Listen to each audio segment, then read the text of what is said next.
Elwood Curtis's college dreams are shattered when he's sentenced to Nickel Academy, a brutal reformatory in the Jim Crow South.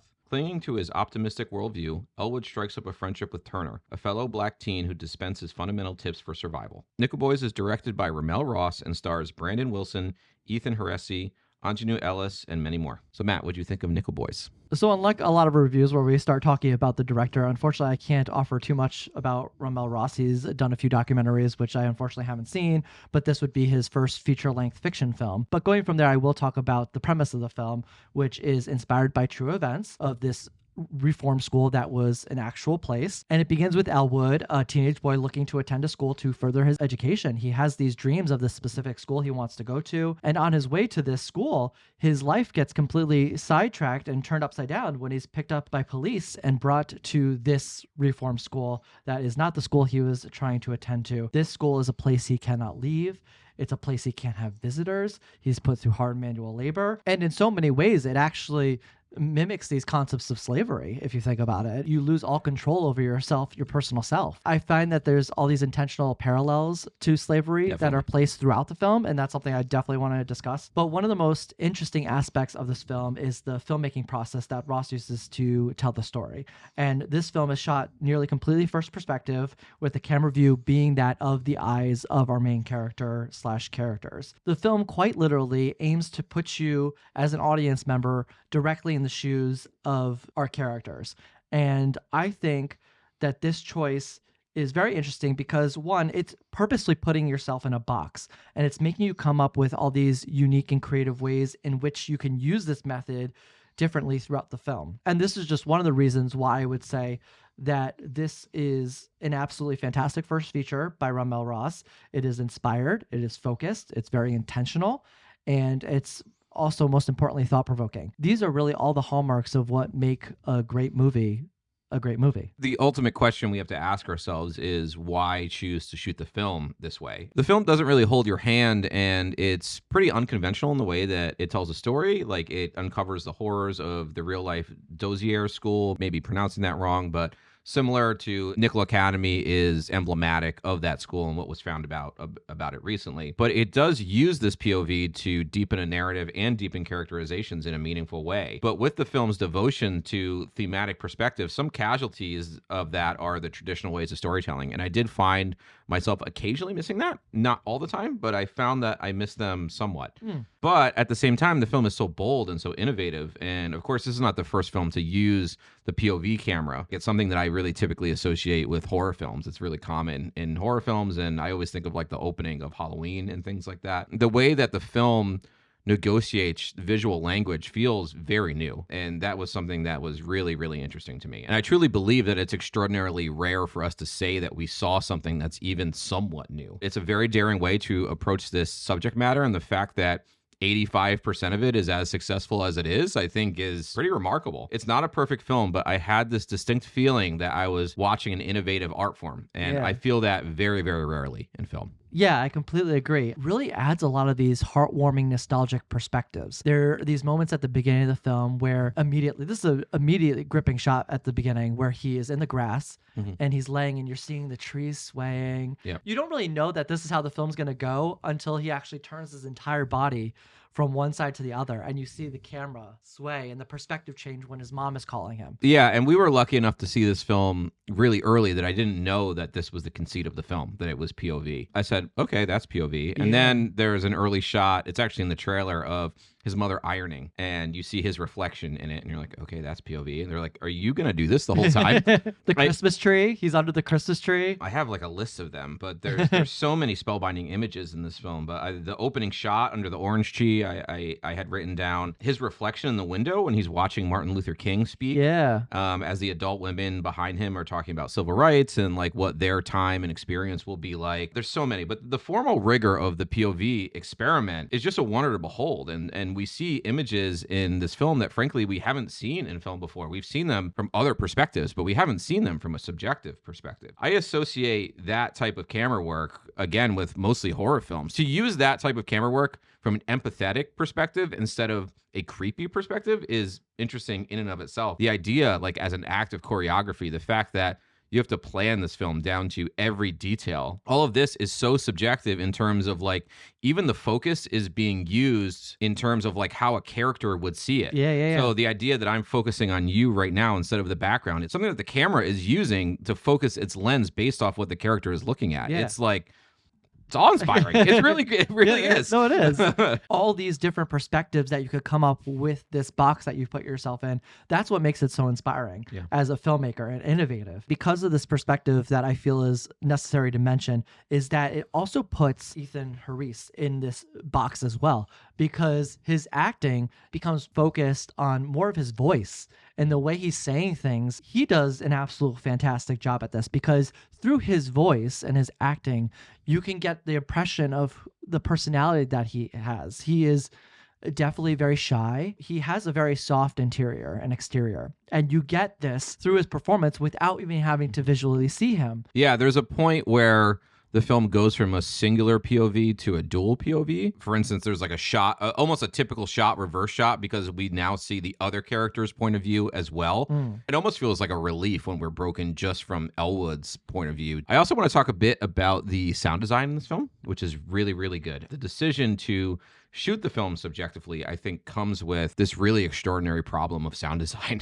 So the dialogue is almost intentionally hard to make out at times, but you can tell that it's there on purpose, especially when Elwood is young. When the adults are talking in the other room, we can barely hear it, but we observe the feeling and the aura of what they're talking about. And it reminds me so much of being a kid and sitting on the stairs and trying to overhear your parents talking in the kitchen. It's really brilliantly done. There are other times that people are talking virtually in our ear, and that's at the forefront, like the foreground of the sound design. And the film mimics that in extraordinary effect. The score and the sound design almost fuse together in this like collective experience. There's one scene of some like really existential and physical horror. Though nothing is shown, it's just a scene where Elwood is being punished. And the immense dread I felt in that scene, like, really can't be overstated, because the film admirably doesn't weaponize Black trauma. But in that way, I saw that Nickel Boys actually could have been a very successful horror film if it wanted to be. Luckily, that's only one tool in its toolbox, and it has a lot more on its mind. But it uses that first-person perspective and that sound design to explore horror, to explore passive memory, to explore like the beauty and relationships in the natural world, like so many things, not just one singular thing. And I think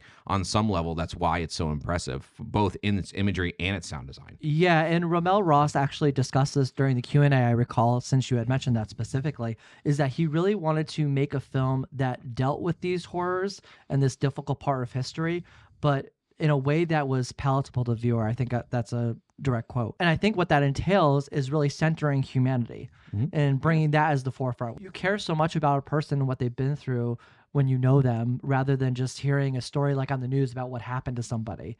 When you know them as a person, there's just so much more there to understand or see or connect with. Yeah, we're so used to hearing things from an objective perspective. Like when we see a documentary about Jim Crow laws, or we like hear about thousands of people that died in a war somewhere, like we feel badly, we contemplate it for a moment, and then we usually move on with our lives, like without sounding too terrible about it. That's typically what happens. What this film is able to do is remind you that history is the product of millions and millions of subjective experiences fused together.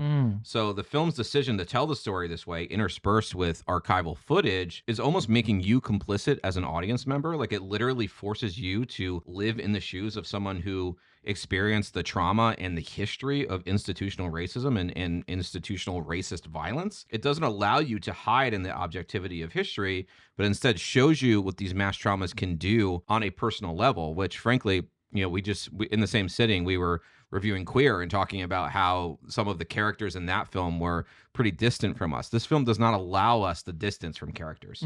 So that's what I think the film is so successful at, because we're not able to take the prejudices that we read about in history books and put them in the margins anymore. We have to see them at the forefront of history. Sorry.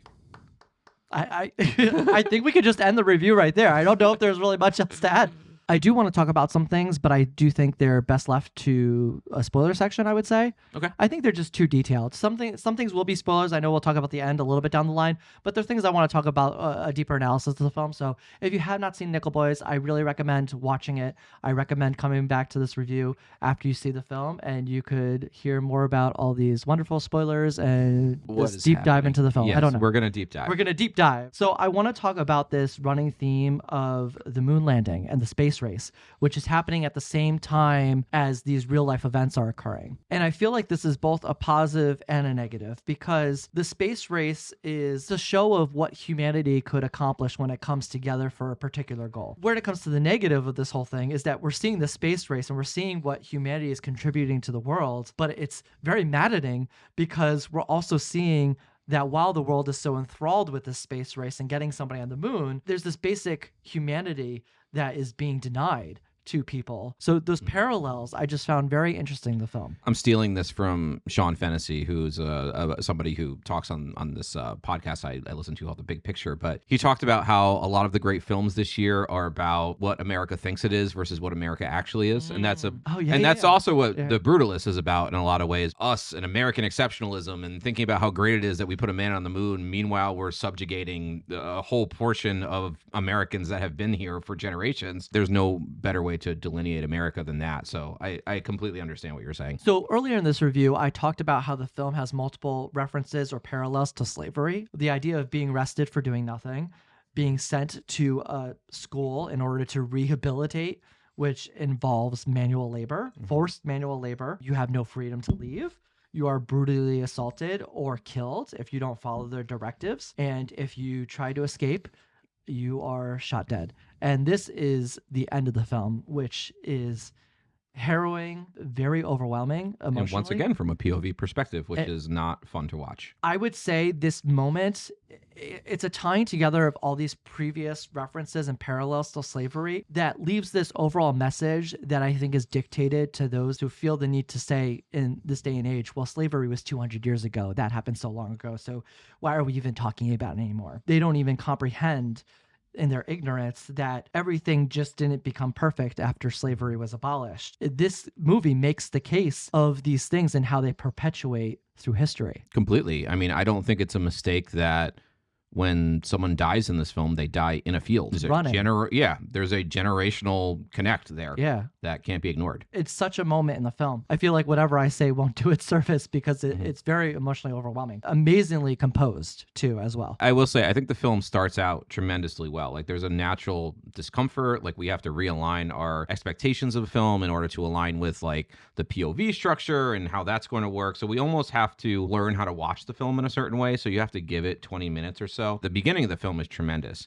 And then it loses its way a tiny bit. Yeah, I agree. Like, nothing crazy, but a little bit. But the ending, though, which we're talking about, and I would say that the final 20 minutes of this movie is some of the most spellbinding and soul-levitating filmmaking I've seen in years. Yeah. Just with how clearly and profoundly it conveys its themes at the end, and this beautiful imagery with the score and the way that it cuts to the archival footage edited in at the perfect times. I get chills just thinking about it, and it has, like, without a doubt, the best final shot of the year. During the film, there's also these moments, there's these cutaway scenes to present day. Yes. We see... And the POV is kind of different. Yes. Yeah. It's from behind the head of our character, who we're to assume is Elwood. He's seeing news articles coming out, there's discussions about the school, and he is debating whether he wants to insert himself in this conversation, whether he wants to get involved and tell his story. So the reason I bring this up is because of the big twist that happens at the end of the movie, which I admit I was oblivious to. I think I was just rolling in my emotions, and I had no idea that it was really Elwood that was killed. Yeah. And Turner took his place and his identity. Said this to you, and you looked at me, and you're like, what? What? And then I thought I was wrong. So then I looked up the synopsis of the book, and I was like, no, that's what happens. Yeah. Which is crazy, because I'm usually very aware of the details in these specifics in movies. So to miss this... And you're usually a plot twist guy. Yes. Yeah. I don't know how I missed it. I think maybe I was just overwhelmed. But in some way, it's actually a compliment to the film, because it is so emotionally overwhelming in its final 20 minutes or so. And honestly, you don't love Terrence Malick, but to me, it's like a beauty on the level of, like, when you're really engulfed in a Terrence Malick film. Yeah. I want to go back and see it again knowing that. There's a scene in the bar with the friend. Yeah. And he's talking to him, and at the time we think that he's Elwood, but he's actually Turner. Yeah. The way he navigates the conversation is so odd. As a viewer, you're like, why is he so evasive? Why is he being so strange about this? And maybe you brush it off and you say it was a traumatic time. Maybe he doesn't want to talk about it. And then it makes a lot more sense later in the film. One thing I wanted to talk about quickly is the idea of shooting from a POV in the back of the head. Yeah. I think could mean several things. I mean, the first thing I thought of is like when you're older and you're reflecting back on yourself, you almost see yourself as a character in a film. Oh, yeah, you picture yourself. I almost thought that was some sort of echo of it, but it's an easy way to translate to the audience that we're in a different time frame. Yeah. I think some of it is that too, but I think RaMell Ross is too smart and too impressionistic of a guy to not have some sort of idea behind why he did that. So you ready to go to grades? I am. I'm going to give Nickel Boys an A-. Gosh, there's so much that's really good here. It's so close to being perfect. The absolute swing that it takes and how successful it is for its runtime, I think, is absolutely insane. For as experimental as it is, like thinking of experimental filmmaking is very often a more cognitive exercise. It's a more logical exercise. The fact that this film lands so emotionally and so logically in terms of like being able to interpret the things it's doing, it's really like the full package in a lot of ways. Even though it's experimental, it's a film that you will find yourself being very emotionally affected by. And I've seen critic circles coming out and things like that. This is getting a lot of love. So I hope it continues to get love. And I really look forward to seeing it again. One thing we didn't get to talk about is Aunjanue Ellis-Taylor in the film because... right. Yeah, she's great. Well, you had mentioned just the heartwarming nature of the film and emotionally resonant it is. And I think she is such a big aspect of that. So I feel bad not talking about her earlier, but she was absolutely fantastic in the film. I also give the film an A-. I thought some of these scenes were just absolutely astounding. I want to point out the scene where we get to see both of them arm in arm looking up. It's a shot in the trailer, and it's also the poster of the movie. But this moment is just, oh gosh, it's so good. And just to see both of them together in the same scene, there's just something so connecting about that. Their disconnect from earlier in the film, like as characters, and then them being together, almost like we're in this together. There was something so powerful in that particular visual and statement. I do want to say, I do agree with you. I think the middle of the film drags. And I actually have an explanation for this because I noticed that if you think about all the inspirational ways this perspective, this camera perspective is being utilized throughout the film, I feel like so many of the ideas that came to his mind were used mostly in that first portion of the film or the last portion of the film. I feel like there's some loss in that inspiration using this perspective in the middle of the film, and all those spellbinding moments or just ideas, the creative ideas behind the filmmaking were used in the beginning and the end. So I maybe would have taken one or two of those ideas and transplanted them into the middle of the film in some way, and I think that would have added to the engagement throughout the film. And that's it for a review of Nickel Boys, which is now playing in theaters and will be expanding to other theaters throughout December and January. So definitely check this out. I think particularly in a theater, this is a movie that plays very well in the theater. If you've seen it, let us know what you think in the comments below, and we'll see you next time.